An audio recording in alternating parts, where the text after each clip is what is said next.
और वहीं आज अहमदाबाद में पूर्व मुख्यमंत्री विजय रूपाणी के परिवार से प्रधानमंत्री नरेंद्र मोदी ने मुलाकात की। गुजरात के पूर्व मुख्यमंत्री रूपाणी का निधन इसी विमान हादसे में हुआ है। पीएम मोदी ने परिवार को सांत्वना दी और कहा कि विजय भाई का ना होना कल्पना से परे है। आप ये तस्वीर देखिए जब प्रधानमंत्री नरेंद्र मोदी परिवार से मुलाकात करने पहुंचे। आज ही सुबह उनकी पत्नी लंदन से लौटी हैं। वो अपनी बेटी के पास थी वहां लंदन में और विजय रूपाणी वहीं अपनी बेटी के पास जा रहे थे और इस विमान के दुर्घटनाग्रस्त होने से उनका निधन हो गया।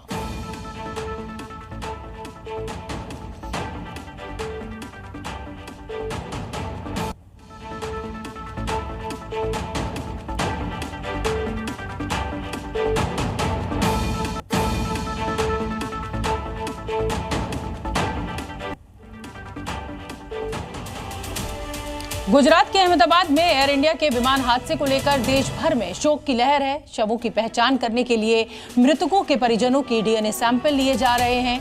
डीएनए के मिलान से इस बात की जानकारी मिल पाएगी कि कौन सा शव किसका है।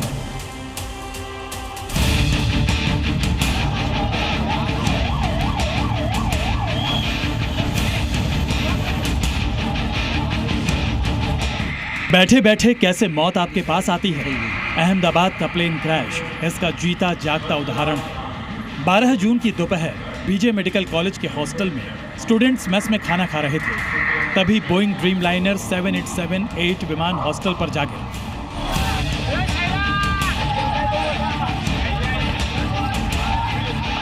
मेस में टेबल पर खाने की प्लेट और गिलास जस के तस रखे नजर आए। तबाही के मंजर के बीच थाली में रोटी, सब्जी, दाल वगैरह धूल और राख में लिपटी नजर आई। हॉस्टल की छत और दीवारें टूटी दिखी। विमान यहीं गिरकर बिल्डिंग की दीवार में धंस गया। पूरी बिल्डिंग जगह जगह से टूट गई। हॉस्टल की सीढ़ियों पर विमान के हिस्से और पुर्जे गिरे दिखे। मेस में टेबल और कुर्सी गिरी दिखी और सर्जिकल ग्लव्स भी नजर आए।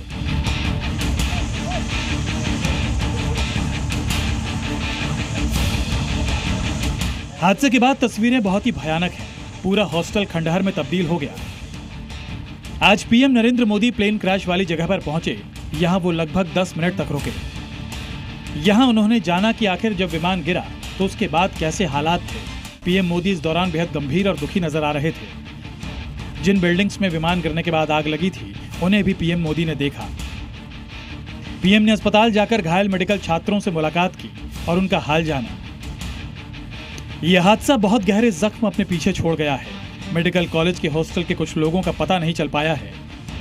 उनमें से एक है शारलाबेन ठाकुर और उनकी पोती आध्या ठाकुर जो हादसे के बाद से लापता हैं। आप यहाँ पर किसको ढूंढने आई?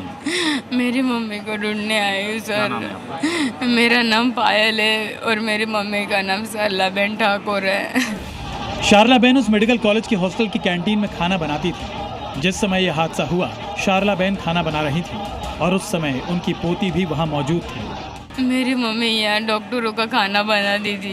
जहाँ पर हॉस्पिटल, जहाँ पर मेस में जो वहाँ प्लेन केस हुआ ना वहीं पे मेरी मम्मी खाना बना रही थी डॉक्टरों का। क्या नाम है मम्मी का आपकी? शारलाबेन ठाकुर। वो अकेली थी और भी कुछ साथ में? नहीं, मेरी छोटी भतीजी थी 2 साल की सर। जी न्यूज ने शारलाबेन की बेटी पायल से बात की जो डीएनए सैंपल कलेक्शन सेंटर आए थे। हमारा पूरा परिवार वहाँ पे रहता था। पूरा परिवार हम लोग वहाँ पे वही खाना बनाते थे? खाना बनाते थे, वहाँ पे रहते थे। ये इनकी पोती है? हाँ। और कौन रहता था वहाँ पर आपकी? मेरे भैया है, भाभी है। 4 लोग थे। हाँ, चारों का कुछ पता नहीं चलता? नहीं, मेरे भैया, बाबा और पापा भाभी सब लोग सही है। इस हादसे में प्रिंस पटनी किसी फरिश्ते से कम नहीं थे। उन्होंने हॉस्टल से 30 घायल डॉक्टरों को बाहर निकाला। मेरे ग्रुप के साथ मिलके मैंने करीब 25 से 30 स्टूडेंट्स को निकाले टोटल। हाँ, करीब वहाँ पे 70 स्टूडेंट्स लंच कर रहे थे। हाँ, 70 स्टूडेंट लंच कर रहे थे। आपने 30 लोगों को निकाला। जो जिनको निकाला उनकी स्थिति कैसी थी? जिंदा थे। इंजर्ड थे, बहुत ज़्यादा सीरियस हालत में थे पर जिंदा थे। ओके। और हमने तुरंत ही एम्बुलेंस को बुला लिया हादसा होते ही। प्रिंस पटनी ने जी न्यूज को हादसे वाले दिन की आंखों देखी बताया। मेरा नाम प्रिंस पटनी है। प्रिंस पटनी? हाँ। तो जिस वक्त विमान वहाँ पर क्रैश हुआ आप वहीं पर थे? मैं वहाँ पीछे के साइड का जो गेट था मैं वहाँ से एंटर ही कर रहा था। मेरी आंखों के सामने प्लेन क्रैश हुआ है। आपकी आंखों के सामने? मेरी आंखों के सामने। कितनी दूरी पर थे आप? मैं करीब 60 या 70 मीटर की दूरी पे ही था। जहाँ हॉस्टल में गिरा, हाँ गिरा, उसके 60 से 70 मीटर की दूरी 60 से 70 मीटर की दूरी पे था। अच्छा, जो गेट पीछे की साइड का लेकिन था। लोग तो कह रहे हैं कि जब वो विमान वहाँ पर गिरा तो बड़ा सा आग का गोला बहुत सारी आँख की भाप आई। 60 से 70 मीटर की दूरी पे आपको कुछ नहीं हुआ? मैं गेट जो था पीछे की साइड का, हाँ। वहाँ से एंटर हुआ और ब्लास्ट हुआ है। हॉस्टल का ये दृश्य बताता है कि हादसा कितनी अचानक हुआ और कितना विनाशकारी था। हॉस्टल में मौजूद कई छात्र हादसे के वक्त कमरे में थे। हॉस्टल में कुछ लोग बाल बाल बचे, जबकि कई घायल हो गए। इस वीडियो ने पूरे देश को झकझोर दिया है और कुछ सेकंड ने सब कुछ बदल दिया। ब्यूरो रिपोर्ट, जी मीडिया। जी न्यूज़।